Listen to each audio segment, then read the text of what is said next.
Raphaël Duchemin vous informe sur Europe 1. 6h15, Emmanuel Macron veut jeter les bases d'un nouveau contrat social et c'est aux organisations patronales et syndicales qu'il va en partie demander d'y réfléchir. Bonjour Pascal Pavageau. Bonjour. Merci d'être avec nous sur Europe 1, secrétaire général de Force ouvrière. Vous n'attendez pas le rendez-vous de mardi prochain à l'Élysée. Vous allez vous réunir dès ce matin, dans 2 petites heures maintenant, pour lui montrer finalement que vous n'avez pas besoin d'y être invité pour vous mettre à réfléchir. Oui, c'est un petit peu ça. Disons que le rendez-vous qui est prévu ce matin entre les organisations patronales et les organisations syndicales, c'était d'abord de montrer qu'on était capable de se réunir, ce qui n'arrive pas tous les jours et ce de notre propre gré, de notre propre chef. Et puis c'était aussi l'occasion de dire au chef de l'État, puisque globalement ça fait 1 an que le travail n'est pas véritablement fait en termes de contact de sa part vis-à-vis de nous. Bah écoutez, puisque vous voulez pas travailler avec nous, nous on peut travailler sans vous. Voilà. Donc c'était aussi le moyen d'avancer de notre côté. Plus fondamentalement, c'était aussi la nécessité de se retrouver pour essayer de bâtir un agenda social en matière de négociation collective interprofessionnelle. Vous avez dit, le gouvernement donne l'impression que les syndicats ne servent plus à rien. Là, précisément, il vous demande de travailler dans la concertation. C'est donc en partie qu'il vous entend.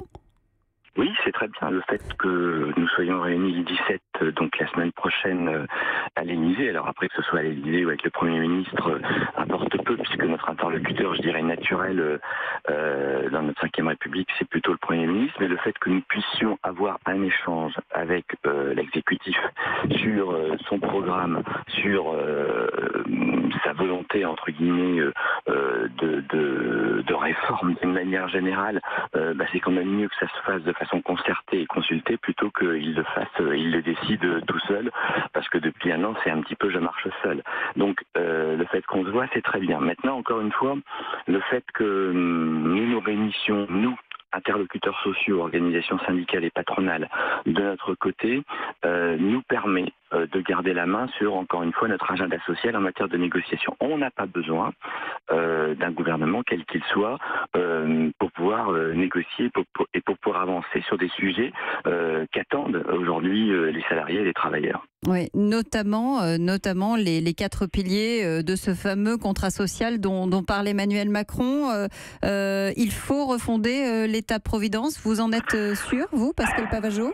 L'État-providence, vous savez, c'est la République. L'État-providence, c'est la sécurité sociale collective. L'État-providence, c'est les statuts. L'État-providence, c'est les conventions collectives. Bref, c'est le service public républicain.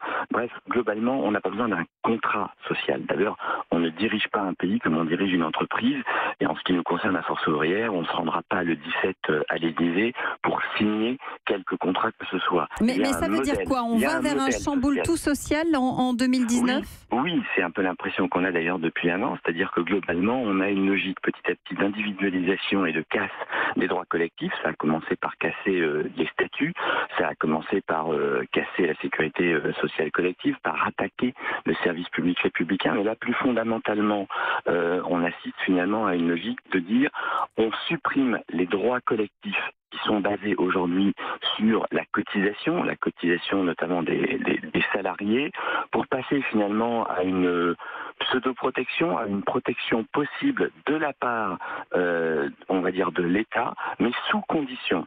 En gros, on va dire demain, ce que dit le président de la République, c'est si vous voulez toucher une aide pour retrouver un emploi, faites d'abord la démonstration de respecter certains critères, comme par exemple celui que vous montrez bien que vous cherchez un emploi. À ce rythme-là, ça voudrait dire qu'on transformerait l'assurance maladie en un système où, pour être aidé lorsqu'on est malade financièrement, alors qu'aujourd'hui c'est un droit, bien demain il faudrait faire la démonstration qu'on veut bien essayer de guérir au préalable. Donc il faut faire très attention à ce changement de modèle où finalement on est en train de transférer la responsabilité individu sur individu en disant si tu es au chômage, c'est un peu de ta faute, débrouille-toi tout seul. Si tu es malade, c'est un peu de ta faute, débrouille-toi tout seul. Alors sur l'assurance chômage, justement, c'est une partie du travail que vous allez avoir à faire, et c'est bien normal, ou pareil sur les minima sociaux. La ministre a annoncé hier que le gouvernement envisageait la création d'une allocation chômage de longue durée, et c'est à vous justement, partenaires sociaux, qu'elle va demander de réfléchir pour voir comment on peut aller au-delà des 2 ans actuels. Est-ce que c'est quelque chose qui fait écho ?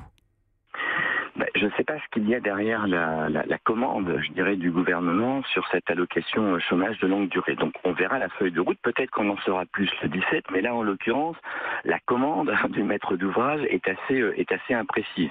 Donc moi je rejette pas, nous à FO on rejette pas une idée ou un principe justement par principe, donc discutons-en, mais encore une fois il ne faudrait pas que ce soit une transformation du comment dirais-je, c'est quand même la spécialité du gouvernement, c'est-à-dire qu'il utilise un point particulier où il utilise un outil de com qui donne l'impression que tout le monde ne peut être que d'accord avec l'idée générale pour transformer le principe. C'est ce qu'il fait par exemple avec les retraites. Donc on va être très vigilant sur la feuille de route au mois de septembre qui sera proposée aux organisations syndicales et aux organisations patronales pour négocier justement sur cette histoire d'assurance chômage. En tous les cas, nous, à Force ouvrière, la négociation, oui, nous ne cessons de le demander depuis des mois, tant au patronat qu'au niveau du gouvernement. Par contre, négocier pour changer les fondements même assurantiels en matière de droit de l'assurance chômage pour transformer en un outil étatisé où on peut être indemnisé en partie, mais sous réserve de conditions, ça non.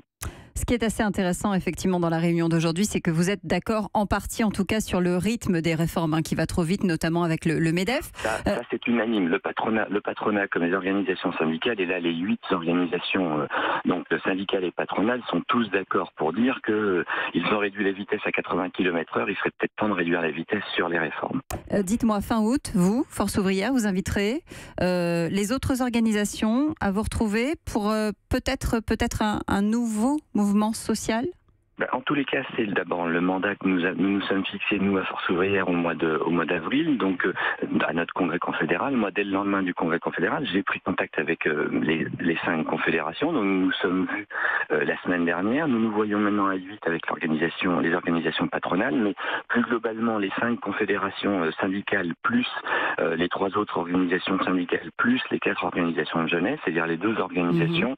Je les ai invités, effectivement, au nom de FO, à nous réunir fin août, d'abord pour faire état de la situation et puis pour construire aujourd'hui la perspective d'une mobilisation interprofessionnelle dans l'unité d'action la plus large, parce que le rouleau compresseur qui nous est opposé en matière de réformes souvent antisociales est d'abord très important, arrive à grande vitesse et deuxièmement se poursuit. Et ce changement de modèle, ce changement de monde qu'appelle le président de la République de façon totalement idéologique en cassant les cadres collectifs, nous n'en voulons pas, et c'est un des points qui se retrouve dans l'ensemble des mobilisations qui existent aujourd'hui. Nous, ce qu'on dit, c'est que finalement tout le monde a son arbre qui est en train de brûler, tout le monde essaye d'éteindre tout seul dans son coin son arbre. Nous, ce qu'on va proposer, c'est un canadair. Voilà.